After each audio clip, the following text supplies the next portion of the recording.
In this movie, I just want to introduce you to the concept of blend modes and give you some ideas of what they do. Now, I'm talking about them here in this chapter about compositing because they really can help with compositing, but they do all sorts of really cool design things as well. They add a lot of pizzazz, for lack of a better term, to your projects.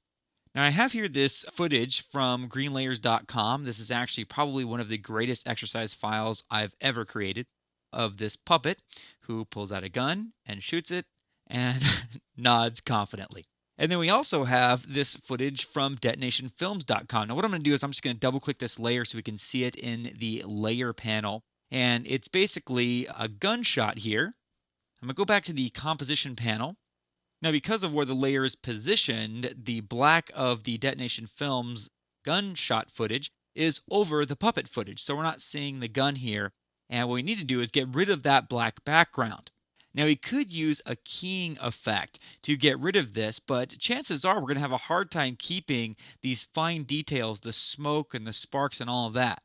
So instead, as we'll talk about how to do later on in this chapter, you simply add a blend mode, click of a button, the black goes away, and now the fire here, the spark, blends with the gun perfectly as if it were in the same scene. So now when we preview this together, boom, Puppet Man takes a good shot. Beautiful. Even this delicate smoke comes across beautifully with blend mode. So we just save tons of time and we have a better looking result.